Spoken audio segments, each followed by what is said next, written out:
Class 12 की chemistry class है। पिछले क्लास में हमने देखा था कि वर्नर का सिद्धांत क्या है। हम जो लेसन देख रहे हैं ये कोऑर्डिनेशन कंपाउंड है, उपसाह संयोजी यौगिक। इसमें हमने वर्नर का सिद्धांत पिछले लेक्चर्स में देखा था। आज इस लेक्चर्स में जो है हम वर्नर के सिद्धांत की सीमाएं देखेंगे तथा अगला जो सिद्धांत है उस पर चर्चा करेंगे। अगली हेडिंग डाल लो, वर्नर सिद्धांत की सीमाएं, लिमिटेशंस ऑफ वर्नर्स थ्योरी।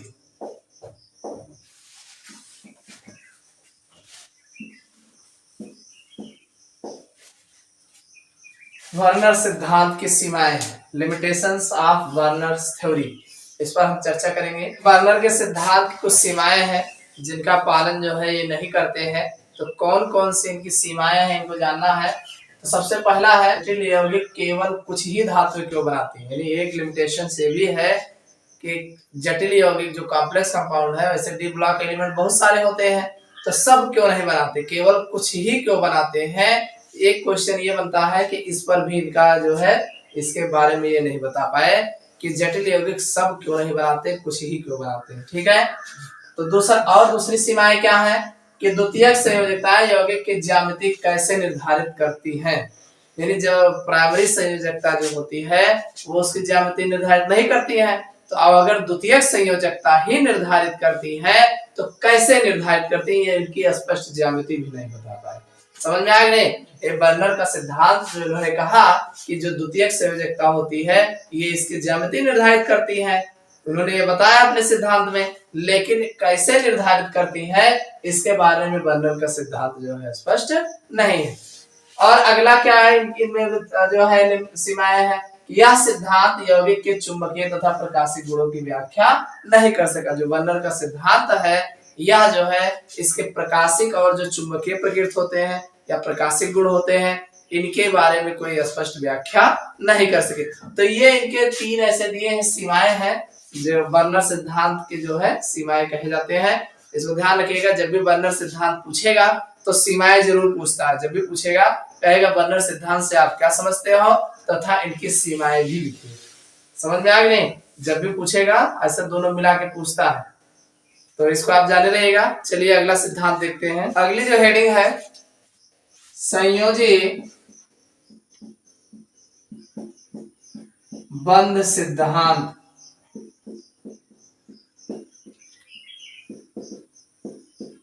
संयोजी बंध सिद्धांत, वैलेंस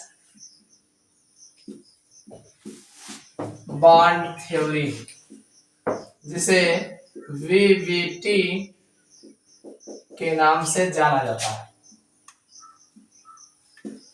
इंपॉर्टेंट है, पूछा जाता है कि वीबीटी थ्योरी से आप क्या समझते हो या वैलेंस बॉन्ड थ्योरी, संयोजी बंध सिद्धांत क्या होते हैं। ये एग्जाम में पूछा गया है। चलिए हम बात कर रहे थे वीबीटी थ्योरी। वीबीटी थ्योरी है क्या, देखिए संयोजी बंध सिद्धांत जो है यह सिद्धांत का प्रतिपादन सन 1930 में लिनियस पॉलिंग ने किया था। इस सिद्धांत के कुछ बिंदु इस प्रकार है। देखिए लिनियस पॉलिंग ने 1930 में यह सिद्धांत दिया था और इन सिद्धांत को कई बिंदुओं के आधार पर जो है एक्सप्लेन किया है। यानी कुछ बिंदुएं हैं, 5-6 बिंदुएं हैं, इन्हीं बिंदुओं के आधार पर इसको जो है एक्सप्लेन किया गया। यानी पूरा सिद्धांत इन्हीं बिंदुओं पर आधारित। तो पहली बात उन्होंने क्या कहा है, पहली बात उन्होंने कहा कि केंद्रीय धातु परमाणु अपनी समन्वय संख्या के बराबर खाली संकरित कक्षक उपलब्ध कराता है। यानी जो सेंट्रल मेटल एटम होता है, केंद्रीय धातु परमाणु होता है, एम जिसे लिखा गया था, केंद्रीय धातु परमाणु होता है, वो अपनी समन्वय संख्या के बराबर। समन्वय संख्या मतलब जितना उसमें लिगेंड जुड़ते हैं, जितना लिगेंड उसके साथ जुड़े हुए होते हैं उतनी समन्वय संख्या के बराबर खाली संकरित कक्षक जो है उपलब्ध कराता है, जो लिगेंड के साथ उपसह संयोजी बंध बनाते हैं। अरे जब केंद्रीय धातु के परमाणु के पास उतना खाली संकरित कक्षक रहेगा तभी तो वो जुड़ेगा उपसह संयोजी बंध द्वारा, तभी तो लिगेंड जुड़ेगा। तो वही कह रहे हैं, सबसे पहली बात केंद्रीय धातु के ऊपर कहा कि केंद्रीय धातु परमाणु अपनी समन्वय संख्या के बराबर खाली संकरित कक्षक उपलब्ध कराता है जो लिगेंड के साथ उपसह संयोजी बंध बनाते हैं। उपसह संयोजी बंध के बनने में लिगेंड से इलेक्ट्रॉन युग्म ग्रहण करते हैं। हमने बताया था कि केंद्रीय धातु परमाणु केवल लिगेंड से इलेक्ट्रॉन लेता है, युग्म लेता है, यानी इलेक्ट्रॉन युग्म पूरा युग्म में 2 इलेक्ट्रॉन, एक युग्म में 2 इलेक्ट्रॉन होते हैं। तो जो लिगेंड होते हैं, लिगेंड क्या करते हैं, 2 इलेक्ट्रॉन केंद्रीय धातु परमाणु के साथ दे करके जुड़ते हैं और उतना केंद्रीय धातु परमाणु जितना इलेक्ट्रॉन लिगेंड के पास रहता है उतना ले के कैपेसिटी भरे खाली कराओ पहले, तब तो जुड़ी है। तो 2 इलेक्ट्रॉन दे करके लिगेंड जो है उससे जुड़ते हैं। इतनी बात समझ में आई ना। केंद्रीय धातु परमाणु जो होता है अपनी समन्वय संख्या के बराबर जो है अपना रिक्त ऑर्बिटल करता है, यानी जो है कक्षक उपलब्ध कराता है और जो लिगेंड के साथ उपसहसंयोजी बंध बनाते हैं। और उपसहसंयोजी बंध बनने में लिगेंड जो है इलेक्ट्रॉन युग्म क्या करता है, यानी केंद्रीय धातु परमाणु जो है लिगेंड से इलेक्ट्रॉन युग्म ग्रहण करता है। थोड़ा इसको आप बढ़ा चढ़ा के अपनी भाषा में भी लिख सकते हो कि जो केंद्रीय धातु परमाणु होता है अपनी समन्वय संख्या के बराबर रिक्त कक्षक उपलब्ध कराता है जिससे जो है लिगेंड जो है उपसह संयोजी बंध द्वारा जो है केंद्रीय धातु परमाणु के साथ जुड़ जाता है। समझ में आ गई नहीं। अब दूसरी बात आई केंद्रीय धातु परमाणु। अब देखो आज जो केंद्रीय धातु परमाणु होता है यम जो डी ब्लॉक एलिमेंट्स है, केंद्रीय धातु परमाणु के पास क्या होता है भाई, n-1d।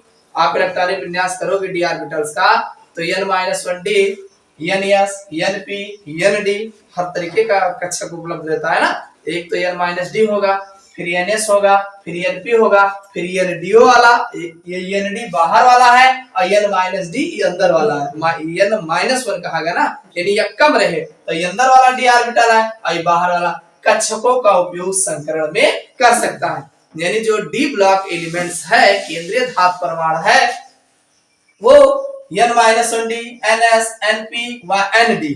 समझ में आया नहीं। इन्हीं कक्षकों का उपयोग जो है संकरण में करता है तथा विभिन्न संकरणों के कारण इसकी ज्यामिति जो है समतली, वर्गाकार, चतुष्फलकीय, अष्टफलकीय आदि हो सकती है। अरे भाई वो अपना जो डी आप जानते हैं, जो भी आपको पता है कि जो डी ब्लॉक एलिमेंट्स होते हैं 3D, जैसे मान लीजिए 3D का है तो 3D 1 से 10 होता है, फिर 4s² होता है, ऐसे तो होता है। ये आउटर शेल्स के इलेक्ट्रॉन यही होते हैं। तो कहने का मतलब अब ये अंदर वाले भाग लें और चाहे 4p6 और 4d फिर स्टार्ट होगा। अरे माइनस वाला है, ये प्लस वाला है, आगे वाला है, ये अंदर वाला है, तो चाहे हिया वाला इलेक्ट्रॉन इन्वॉल्व ले चाहे बाहर वाला डी कक्षक इन्वॉल्व ले। ठीक है, तो ये कहा गया केंद्रीय धातु परमाणु n-1d, ns, np या nd कक्षकों का उपयोग संकरण में कर सकता है, संकरणित कर बनाओ है तथा विभिन्न संकरणों के का अब जब जैसा संकरण बनाएगा जितने लोगों से संयोजी संबंध बनाया होगा तो उसी अनुसार इसकी ज्यामितीय आकृति भी होती है। जैसे समतलीय वर्गाकार हो सकता है, चतुष्फलकीय हो सकता है, अष्टफलकीय हो सकता है आदि हो सकते हैं। यानी संकरण से ही पता चलता है कि इसकी आकृति कैसी है, वर्गाकार है, समतलीय वर्गाकार है, चतुष्फलकीय है कि अष्टफलकीय है। ठीक है, ये सब जो है संकरण के कारण ही इसकी ज्यामिति जो है पहले पता चलता है। अब आगे दिया 2 बातें हो गई ना, यानी पहली बात तो केंद्रीय धातु परमाणु की बात हो गई, कितना खाली करेगा जितना उसकी समन्वय संख्या होगी, और फिर लिगेंड जो है उसी से उपसहसंयोजी बंध द्वारा जुड़ता है। दूसरा अब जो संकरण बनता है तो संकरण में अंदर वाला भी कक्षक इन्वॉल्व हो सकता है, n-1d, ns, np, nd के कक्षक जो है संकरण में उपयोग हो सकते हैं और विभिन्न संकरणों के कारण इसकी ज्यामिति वर्गाकार, समतलीय, चतुष्फलकीय, अष्टफलकीय आदि भी हो सकती है।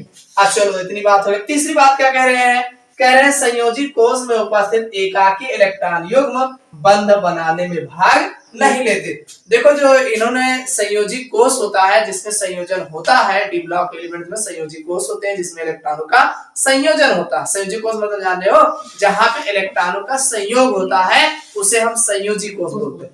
और कोई भी एटम्स हो तो एटम्स का जो आउटर सेल्स बाहर वाला किनारे वाला सेल्स होता है वो उसके संयोजी कोष कहलाते हैं तथा उसमें उपस्थित इलेक्ट्रॉन जो होते हैं संयोजी इलेक्ट्रॉन कहलाते हैं। तो वही कह रहे हैं कि संयोजी कोष में उपस्थित एकाकी इलेक्ट्रॉन मतलब जिसमें एक इलेक्ट्रॉन हो, उनके युग्म एक इलेक्ट्रॉन हो।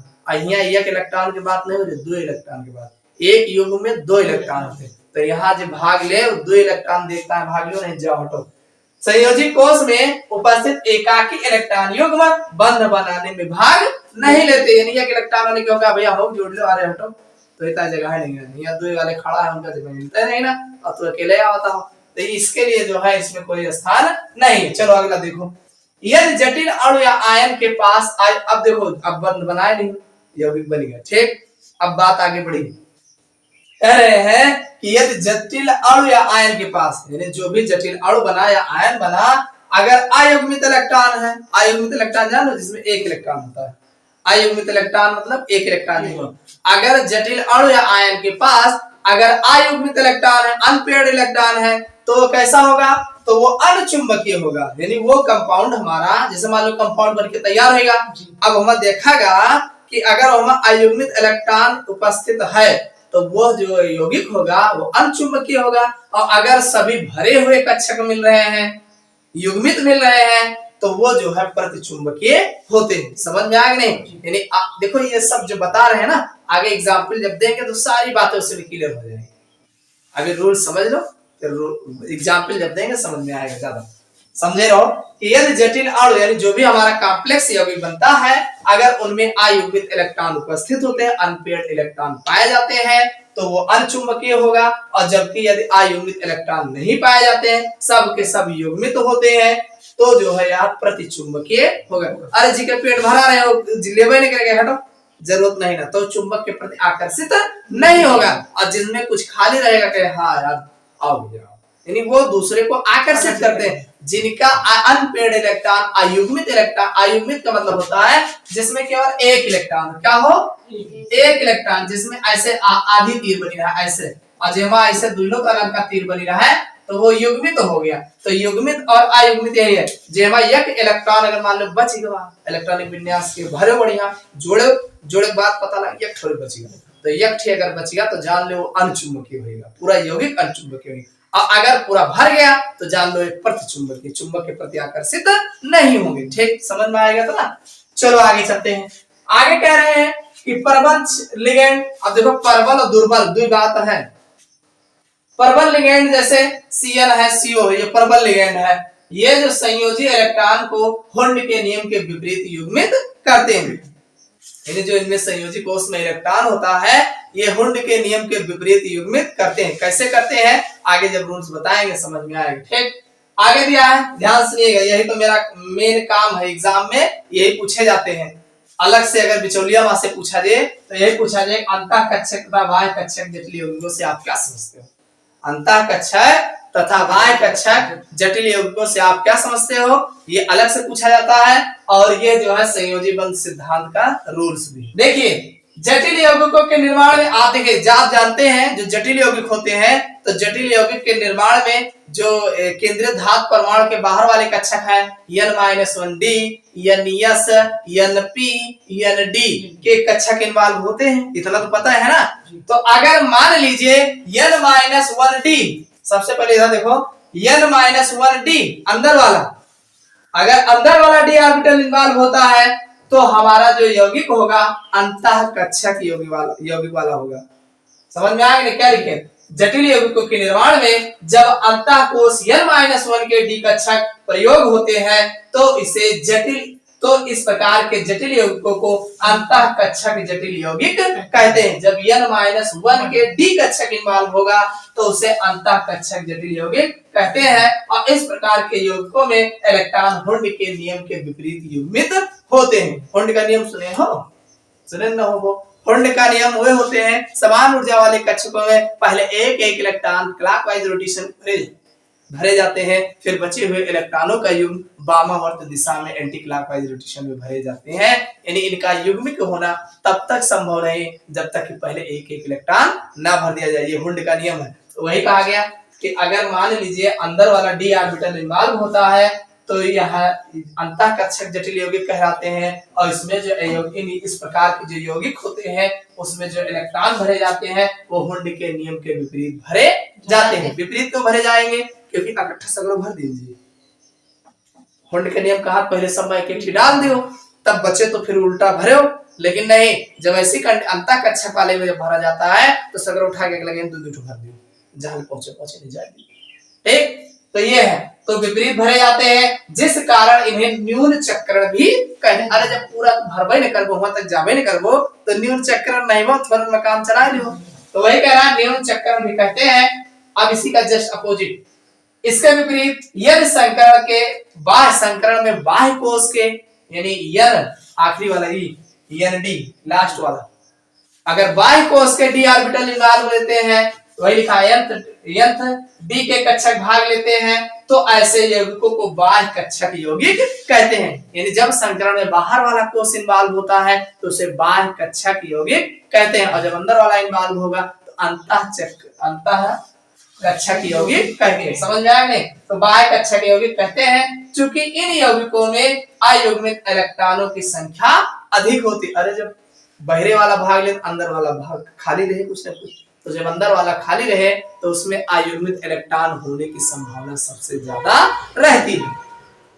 तो वही कह रहे हैं क्योंकि इन यौगिकों में अयुग्मित इलेक्ट्रॉनों की संख्या अधिक होती है, अतः इन्हें उच्च चक्रण यौगिक कहा जाता है। उच्च चक्रण इसलिए कहा गया कि एक इलेक्ट्रॉन हुंड के नियम के अनुसार भर गए आखिरी पल्ले, तो जब पूरा भरे है वो तो उच्च चक्रण नहीं हुआ, और निम्न चक्रण मतलब थोड़े न भर के काम चला ले हो, तो वही कहा गया इन्हें उच्च चक्रण यानी बाह्य कक्षक यौगिक कहते हैं। क्योंकि इन यौगिकों में अयुग्मित इलेक्ट्रॉनों की संख्या अधिक होती है, अतः इन्हें उच्च चक्रण यौगिक कहा जाता है। न्यून चक्रण कब रहे? जब अंदर वाला कक्षक इन्वॉल्व होगा तो इसे न्यून चक्रण कहेंगे, और जब बाहर वाला कक्षक इन्वॉल्व होगा तो इसमें अयुग्मित इलेक्ट्रॉन होने की ज्यादा संभावना रहती है, तो इसे उच्च चक्रण यौगिक कहा जाता है। समझ में आ गया? चलो एक लास्ट है, ये भी काम का है। प्रबल लिगेंडों की उपस्थिति में सामान्यतः न्यून चक्रण यौगिक तथा दुर्बल लिगेंडों की उपस्थिति में उच्च चक्रण यौगिक बनाते हैं। यानी प्रबल लिगेंड, अगर प्रबल जो लिगेंड हमारा लगा होता है जैसे Cl Br I ये सब है, तो एक प्रबल लिगेंडों की उपस्थिति में सामान्यतः न्यून चक्रण यौगिक, सामान्यतः कैसा बनाते हैं? न्यून चक्रण यौगिक तथा दुर्बल लिगेंडों की उपस्थिति में उच्च चक्रण यौगिक बनाते हैं। अब इसको जो है आगे जो है अगले एग्जाम्पल के थ्रू जो है समझाएंगे, ज्यादा समझ में आए। तो ये हमारा जो है बीबीटी का सिद्धांत है, इसको आप जो है पढ़ लीजिएगा, देख लीजिएगा, नहीं समझ में आएगा बताइएगा, ठीक है? तो इसमें इतना है, अगले दिन इसका एग्जाम्पल बताएंगे।